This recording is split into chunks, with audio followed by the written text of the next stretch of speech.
Assalamualaikum warahmatullahi wabarakatuh. Halo semuanya, sobat sehat semuanya. Kembali lagi bersama kami di ID Jatim Podcast di ID Jatim Channel.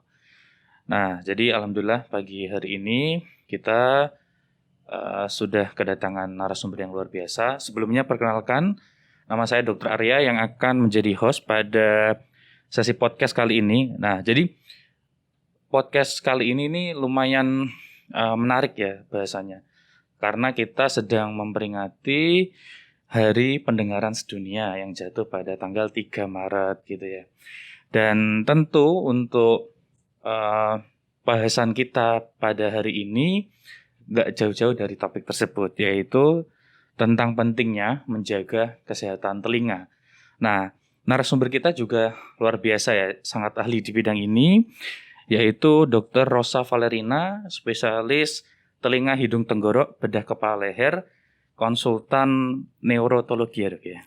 Nah, jadi biar nggak penasaran nih sama narasumber kita persilakan saja. Monggo Dr. Rosa memperkenalkan dirinya lebih lengkap dok. Terima kasih Dr. Arya. Assalamualaikum warahmatullahi wabarakatuh. Terima kasih ya sudah mengundang saya di podcast kali ini. Perkenalkan, saya adalah Dr. Rosa Valerina, spesialis THT BKL, subspesialis neurotologi, konsultan. Neurotologi itu istilahnya di bidang telinga dan pendengaran. Untuk kesibukan saya saat ini, selain saya adalah seorang pengajar di Fakultas Kedokteran Universitas Airlangga, saya juga sibuk dengan pelayanan dan penelitian di Rumah Sakit Universitas Airlangga. Dan saya lulusan dari Fakultas Kedokteran Universitas Airlangga, sama seperti Dr. Arya. Oh iya. Jadi UNER semua ya dok ya, semua. Pekerjaannya di UNER, kesibukannya, pendidikannya, jadi semuanya berhubungan dengan UNER kalau Dr. Rosa. Sehat dok? Alhamdulillah sehat, terima kasih Dr. Arya. Ini dapat informasi nih, sepertinya masih jet lag ya dok. Iya. Jadi habis dari berpergian ke luar negeri, baru aja sampai kemarin ya dok ya. Iya. Dan pagi hari ini menyempatkan nih untuk hadir ke sini, berbagi ilmu ya kepada para penonton sekalian, ya luar biasa sekali. Nah, kembali lagi ke topik bahasan kita dok, tentang pentingnya menjaga kesehatan telinga. Nah, jadi sebelum kita bahas lebih lanjut nih dok, mungkin di awal bisa dijelaskan dulu, sebenarnya proses mendengar itu seperti apa sih? Kok bisa telinga kita seperti ini ya? Kan kita tidak pernah tahu dalamnya seperti apa. Terus menerima suara kok bisa menjadi sebuah informasi di otak ya. Kira-kira seperti apa dok? Boleh dijelaskan secara singkat prosesnya? Oke, sebelumnya kita harus tahu dulu istilahnya seperti anatomi atau kerangka daripada telinga kita itu ternyata terbagi menjadi 3 bagian. Telinga luar, tengah, dan telinga dalam. Okay. Daun telinga itu fungsinya adalah untuk menangkap suara dan mengarahkan suara masuk ke liang telinga. Kemudian ditangkap oleh gendang telinga, kemudian ke tulang pendengaran, kemudian masuk ke rumah siput, syaraf pendengaran, kemudian sampai ke batang otak. Nah, suara yang terdengar sampai batang otak itu nanti akan dialirkan kembali ke otak bagian atas. Nah, disitulah nanti akan diartikan. Oh iya, saya tadi mendengar suara kucing misalnya. Nah, itu ada proses mendengar seperti itu. Jadi panjang ya dok ya prosesnya. Meskipun kita mungkin bagi orang-orang masyarakat awam sekalian ya yang bukan dari tenaga kesehatan mungkin kan melihat telinga itu kan dari daun telinganya saja ya dok ya. Padahal betul. Di dalamnya ini ada banyak komponen lain. Betul. Yang itu menjadi satu rangkaian ya. Betul. Sehingga proses mendengar itu bisa sampai ke otak gitu ya dok ya. Betul. Luar biasa sekali. Jadi nah, ngomong-ngomong masalah telinga, tadi Dr. Rosa sudah menyinggung kalau misalnya ternyata bagian-bagian dari telinga itu kan banyak ya dok ya. Tadi dibagi menjadi 3, terus bisa sebagai fungsi pendengaran ya. Selain itu apa sih dok sebenarnya fungsi dari telinga itu dok? Nah, ini yang banyak masyarakat awam mungkin belum tahu ya, bahwa salah satu dari fungsi telinga kita selain untuk mendengar ternyata adalah untuk fungsi keseimbangan. Okay. Nah, jadi di dalam telinga kita bagian dalam ada yang disebut dengan organ keseimbangan. Apabila organ keseimbangan ini terganggu, tentu saja kita tidak stabil pada saat berdiri, atau penderita itu bisa merasakan yang namanya vertigo, Dokter Arya. Nah, jadi salah satu fungsinya adalah untuk menjaga keseimbangan tubuh kita, selain untuk pendengaran. Gitu. Nah, mungkin orang-orang sudah banyak yang nggak asing ya Dok kalau dengan dengar istilah vertigo. Tapi mungkin banyak yang belum tahu ternyata itu berhubungan dengan telinga gitu yes, ya. Betul. Itu kalau yang mengatur keseimbangan itu berarti di telinga bagian mana Dokter? Di telinga, untuk mengatur keseimbangan itu ada di telinga bagian dalam, dia bersebelahan dengan rumah siput dan dekat dengan syaraf pendengaran. Di situ ada yang disebut dengan organ keseimbangan. Seperti itu. Jadi di telinga dalam ya Dok ya. Jadi kalau yang rumah siput tadi berhubungan dengan pendengaran, kalau yang organ keseimbangan sama-sama di dalam telinga, gitu ya Dok ya. Betul. Salah satu penyakit tadi vertigo ya Dok ya. Betul. Mungkin ini bisa dijelaskan Dok, kenapa kok orang itu bisa mengalami vertigo? Kan banyak tuh yang masyarakat mungkin mengidap vertigo gitu Dok. Jadi vertigo itu dikenal masyarakat seperti pusing berputar, aduh, aku kok rasanya muter ya gitu. Padahal ruangan ini tidak berputar gitu ya. Nah, vertigo ini disebabkan karena miskomunikasi atau gagal paham dari informasi yang diberikan dari organ keseimbangan kemudian ke otak, sehingga diartikan oleh visual kita atau oleh mata kita ini salah. Jadi kita bisa berdiri tegak nih Dokter Arya itu karena bantuan dari organ keseimbangan yang di telinga, kemudian visual yang bagus atau penglihatannya bagus, serta proprioceptik atau kaki kita yang steady atau stabil.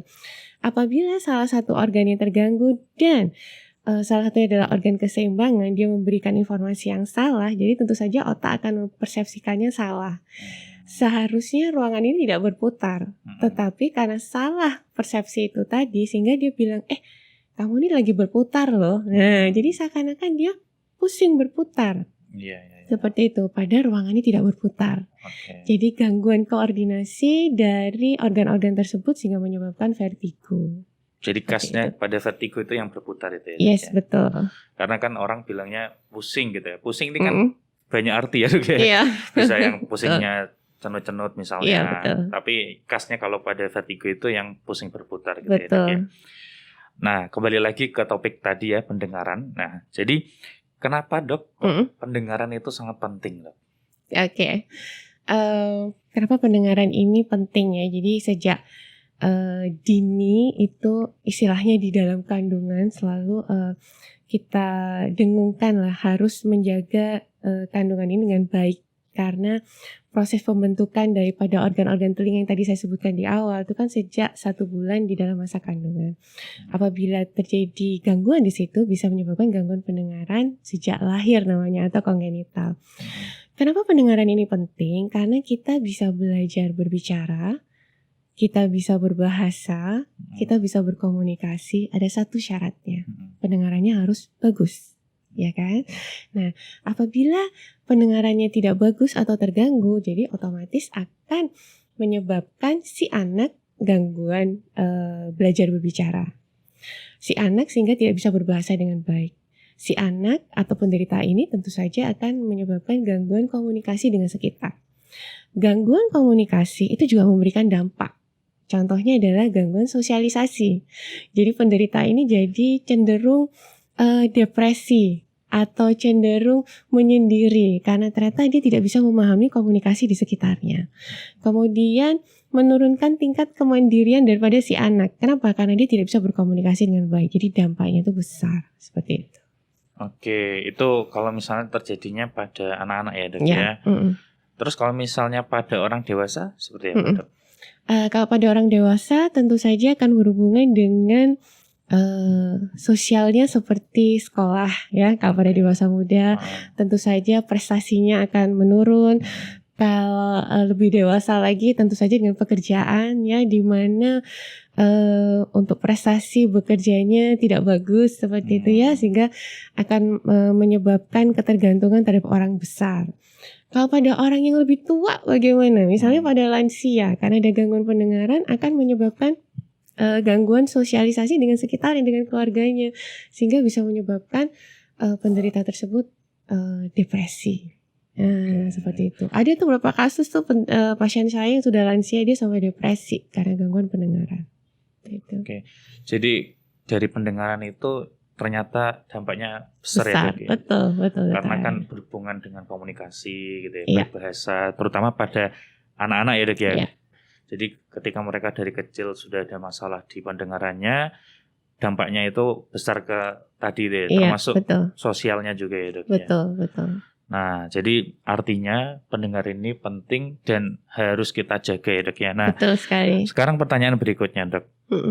Kebiasaan-kebiasaan apa sih yang sebenarnya kita tidak sadari tapi itu bisa berpotensi merusak kesehatan telinga atau pendengaran kita? Oke. Ini pertanyaan yang sangat bagus sekali.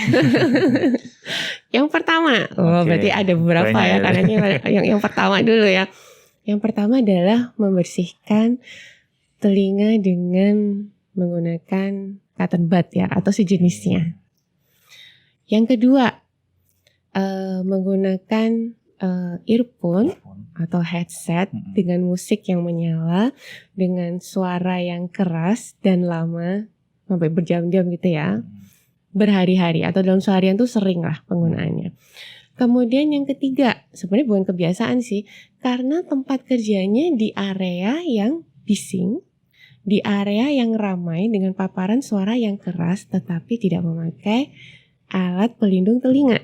Nah, kemudian yang keempat, apa ini? Ternyata kebiasaan untuk tidak rutin minum obat padahal ada kencing manis, padahal ada darah tinggi yang tidak terkontrol. Berhubungan ya, Dok? Itu berhubungan sekali dengan gangguan pendengaran. Itu Dokter Arya. Ya, itu mungkin masih ada banyak lah ya. Tapi yang umum mungkin 4 itu ya, Dok. Iya, betul. 4 itu. Jadi yang pertama tadi cotton bud. Nah, masalahnya, Dok, nih ternyata ya kita sering kali ya menemui masyarakat itu kan membersihkan telinga dengan cara seperti itu. Mungkin karena mudah atau mungkin murah ya untuk didapatkan juga. Nah, boleh dijelaskan sekilas saja, Dok, kira-kira kenapa kok itu tidak baik dan sebaiknya membersihkan telinga itu seperti apa caranya? Ya, kita mulai dari yang pertama cotton bud dulu ya. Ada cotton bud itu yang modelnya bermacam-macam. Ada pasien saya itu mengatakan kalau membersihkan telinga itu ada yang pakai besi gitu ya, ada yang pakai besi, ada yang berulir, ada yang cotton bud. Itu semua tidak direkomendasikan oleh kami dokter THT BKL. Kenapa? Yang pertama, kita tidak bisa melihat seberapa banyak minyak telinga, kita menyebutnya minyak telinga yang ada di dalam telinga kita, sehingga kita kan asal nabrak ya kalau misalnya membersihkan ya, sehingga akan mendorong minyak telinga itu tambah masuk ke dalam, seperti itu. Kemudian yang kedua, ada yang addicted to cotton bud. Jadi dia kebiasaan kalau saya nggak cotton bud itu kayak ada yang hilang dalam hidup saya. Nah, ada yang bilang kayak gitu. Padahal yang dia lakukan itu adalah selain mendorong, dia juga menggores daripada kulit di liang telinga, sehingga bisa menyebabkan infeksi. Nah, kemudian caranya bagaimana untuk membersihkan? Nah, kita harus tahu dulu ini ya. Yang pertama adalah minyak telinga kita itu bisa keluar secara otomatis, secara hukum alam, secara fisiologis ke daun telinga. Sehingga seharusnya kita tidak perlu membersihkan bagian dalamnya, sehingga cukup bagian daun telinganya saja. Kalau kita pegang tuh daun telinga kita tuh kan kayak agak ngeres-ngeres gitu ya. Kalau kita menguap, kita berbicara, saya lagi ngobrol gini ya sama Dokter Arya, itu minyak telinga akan otomatis tertarik keluar. Nah, sehingga bagian luarnya saja yang kita bersihkan Dokter Arya, nggak usah masuk sampai ke dalam. Oke. Jadi kalau misalnya ternyata Dok tidak rutin membersihkan telinga, tapi ternyata kok ada penurunan pendengaran, ternyata dia merasa ada yang menumpuk gitu di liang telinganya. Berarti saran Dr. Rosa seperti apa, Dok? Apabila ada keluhan seperti itu, contohnya saya habis berenang, Dok, tiba-tiba kok saya nggak dengar apa-apa ya. Nah, ini berarti ada minyak telinga atau kotoran yang dia masuk terlalu dalam. Disitulah kita ke dokter THT, sehingga nanti kita yang akan membersihkan.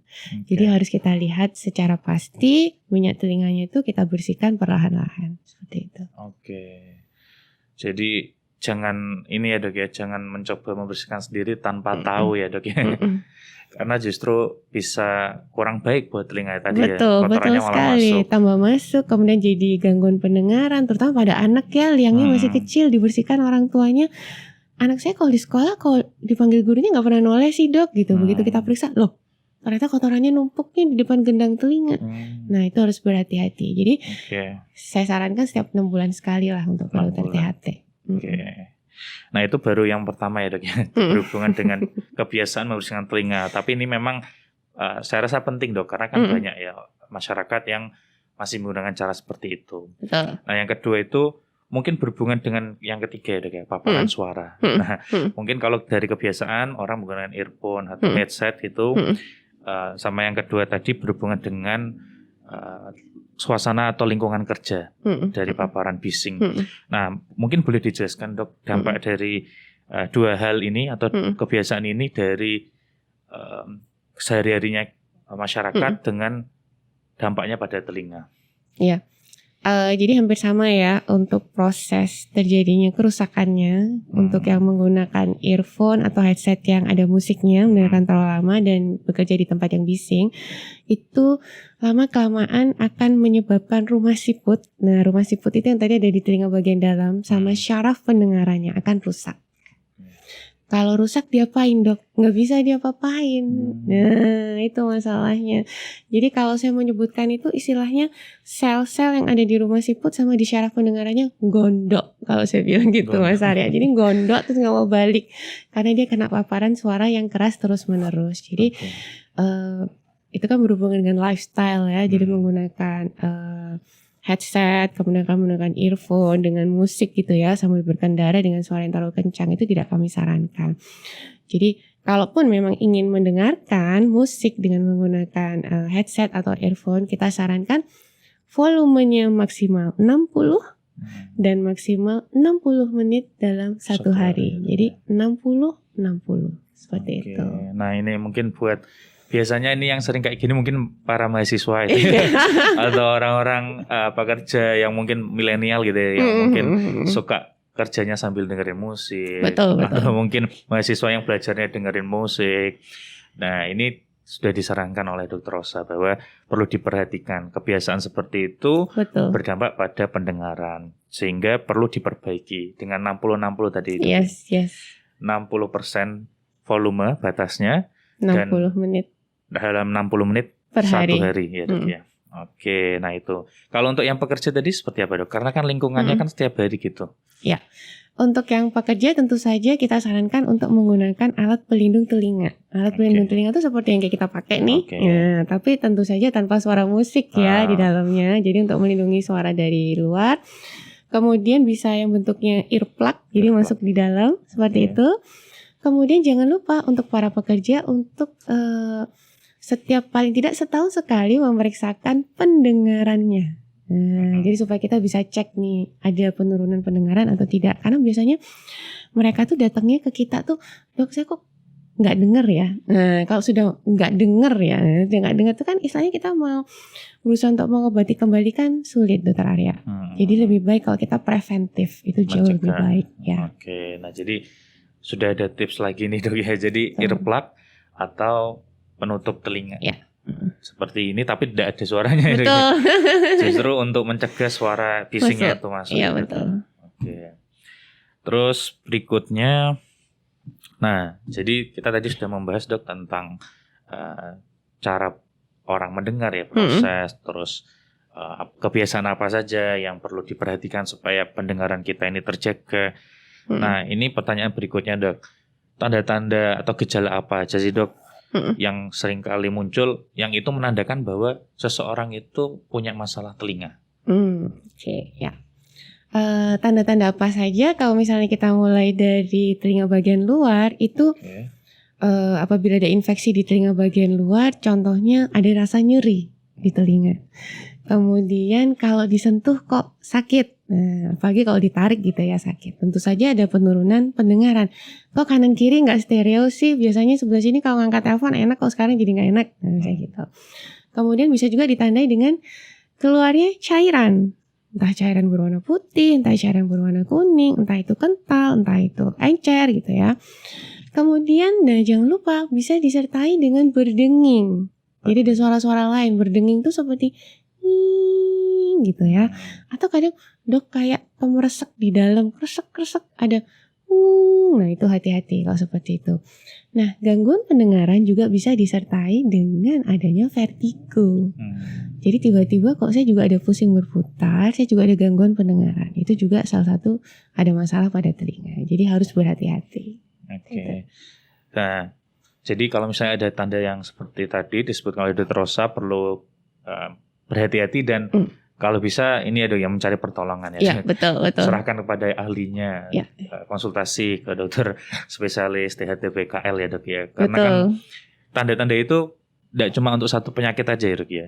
Bisa sebagai tanda gejala untuk berbagai penyakit ya dok ya. Betul, dan susahnya kan kalau misalnya telinga, kalau misalnya kita dikonsulin tanpa kita melihat, nah ini yang susah karena antara telinga luar, telinga tengah, sama telinga dalam nih obatnya benar-benar berbeda. Karena masyarakat awam taunya semua penyakit telinga dikasih obat tetes telinga gitu kan dokter Arya ya. Nah padahal obat tetes telinga ini kalau salah pemilihannya, nggak tepat ya untuk indikasinya, malah bisa menyebabkan gangguan pendengaran.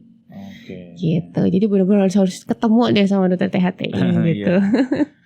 Karena kan kalau konsultasi atau berobat ke dokter THT kan pasti satu dari ahlinya langsung ya dok. Iya betul. Yang kedua tentu alat-alat yang tersedia di klinik betul. kan memang ditujukan untuk mengidentifikasi masalah yang ada di telinga. Jadi nggak sembarangan ya dok ya. Betul. Bukan berarti semua suara berdenging atau mungkin terasa telinga yang buntu itu masalahnya ada dari telinga luar aja.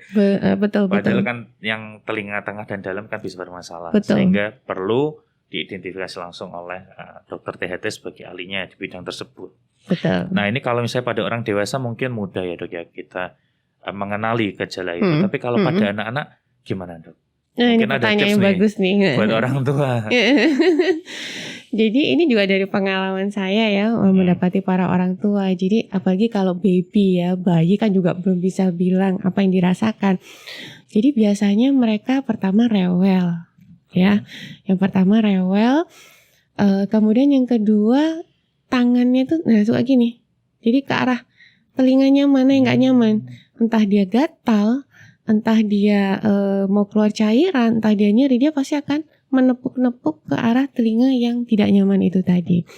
Sehingga orang tua akan datang ya ke dokter THT dan anak saya ini kenapa telinganya? Karena dia rewel dan dia selalu nyentuh telinganya sebelah kanan. Setelah saya lihat, oh ternyata anaknya lagi batuk pilek dan ternyata menyebabkan adanya infeksi di telinga bagian tengah loh. Batuk pilek tapi kok infeksinya di telinga gitu ya, dan itu juga berbahaya, bisa menyebabkan gangguan pendengaran. Nah hal seperti itu yang harus kita ketahui dokter Arya. Oke, itu kalau misalnya pada anak-anak bayi ya dok yang belum bisa mengkomunikasikan ya dok ya.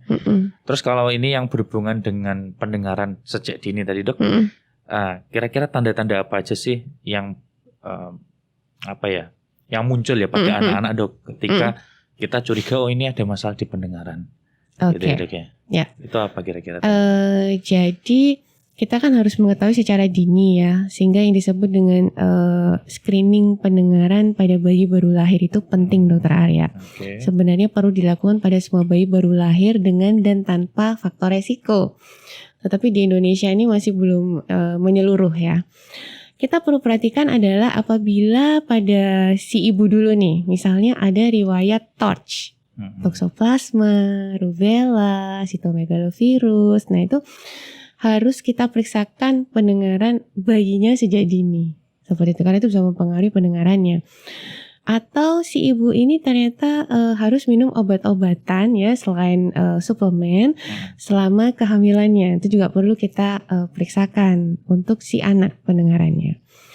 Nah untuk si anak sendiri, bagaimana kita bisa ngecek ini kira-kira dengar atau tidak gitu ya. Kita harus perhatikan. Yang pertama adalah responnya terhadap suara yang keras.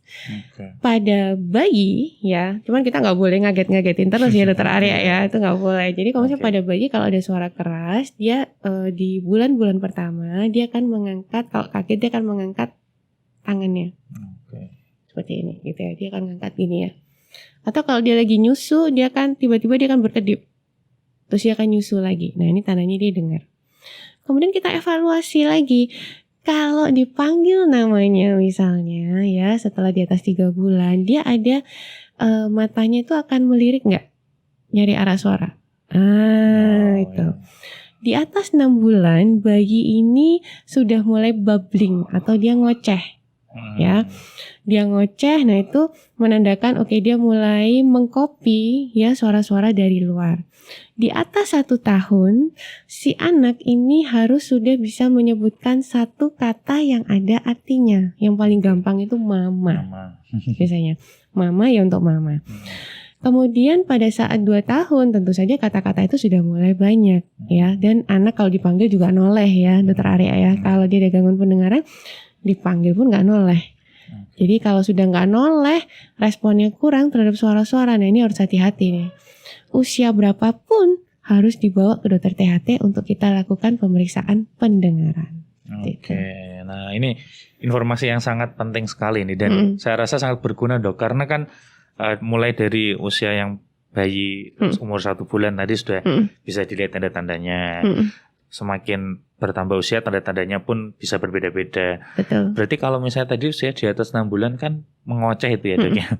Karena dia mungkin sudah mendengarkan impuls suara ya dok ya. Betul. Nah berarti kalau misalnya ini bayinya itu kok enggak ngoceh-ngoceh sampai usia 6 bulan, kira-kira yang perlu diperhatikan itu sampai usia berapa dok? Dia enggak ngoceh terus baru dibawa ke dokter THT.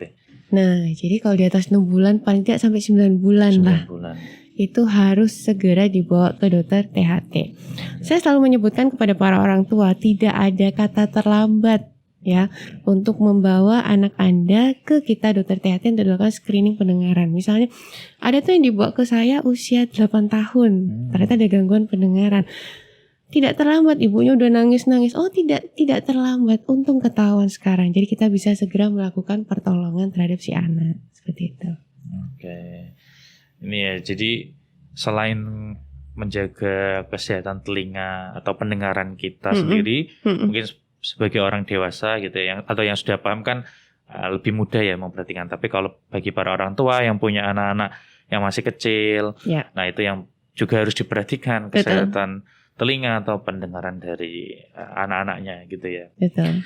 Nah, sebagai penutup ini dok ya, sebagai penutup kan gak kerasa nih kita ternyata diskusi baru 5 menit ya dokter Arya. Ternyata kita diskusi ngobrol-ngobrol masalah telinga ini gak kerasa sudah mau 30 menit dok. Dan sebagai penutup dok, pesan dokter Rosa sebagai dokter THT BKL konsultan kepada para masyarakat di Indonesia untuk menjaga kesehatan telinga itu seperti apa dok? Ya, Bapak Ibu sekalian, adik-adik, jadi menjaga telinga itu penting sekali. Dengan kita menjaga telinga berarti kita menyayangi pendengaran kita. Dengan pendengaran yang bagus tentu saja akan terjalin komunikasi yang bagus sehingga akan meningkatkan kualitas hidup kita. Jadi jangan ragu ya untuk periksakan secara rutin pendengaran Anda 6 bulan sampai dengan 1 tahun sekali ke dokter THT BKL.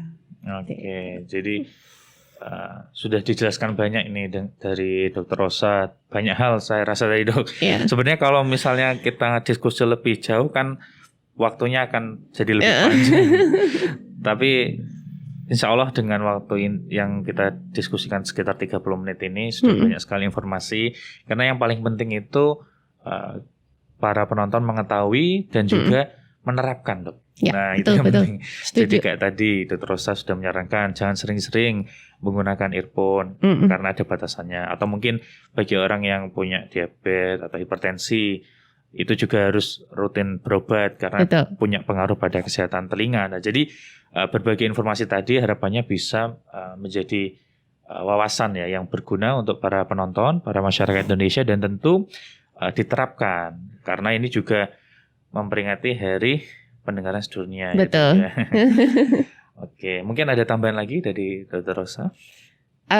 Untuk temanya kita nih ya, untuk tahun ini. Jadi kita tiap tahun secara internasional ada tema berbeda-beda. Untuk tahun ini kita temanya Hearing for All. Jadi pendengaran untuk semua. Let's make it reality. Mari kita lakukan untuk semuanya. Gitu. Nah, jadi tanggal 3 Maret ya dok ya? 3 Maret. 3 Maret. Jadi saat video ini diupload, nah itu sudah sudah ini udah melewati dari Iya. pendengaran, tapi masih nuansanya masih tetap terasa dok. Jadi awareness-nya kita tingkatkan berhubungan dengan kesehatan pendengaran. Baik, mungkin sampai sini dulu dok diskusi kita. Mungkin nanti ke depan kalau ada kesempatan lagi kita bisa buat yang sesi kedua dok untuk ngomongin isu yang lain atau kesehatan yang lain, karena Dokter Rosa sebagai dokter spesialis THT PKL ini kan cakupannya luas ya, dok, ya. Tidak hanya telinga aja, jadi ada yang lain-lain ya dok. Dan tentu saya rasa juga penting juga selain kesehatan telinga atau pendengaran ini. Nah, jadi pada podcast kali ini saya rasa sudah cukup dok diskusi kita. Terima kasih sekali lagi kepada Dokter Rosa atas kesempatan waktunya dan ilmunya sudah berbagi kepada kita semua. Semoga apa yang telah disampaikan oleh Dokter Rosa bisa bermanfaat buat masyarakat dan tentunya sekali lagi bisa diterapkan oleh masyarakat semuanya. Terima kasih, saya Dr. Arya sebagai host pamit undur diri. Jangan lupa like video ini ya, terus jangan lupa share juga dan tentu subscribe ya di ID Jatim Channel. Nah, jadi ID Jatim Channel ini adalah wadah bagi kita ya, para dokter di ID Jawa Timur untuk berbagi informasi kesehatan, tentunya untuk masyarakat juga, dan harapannya ketika semakin banyak yang mengenal ini, semakin banyak yang tahu tentang ini, akan semakin tersebar luas edukasi dan memberikan manfaat juga secara luas. Saya tutup sesi kali ini. Selamat pagi dan wassalamualaikum warahmatullahi wabarakatuh. Dadah.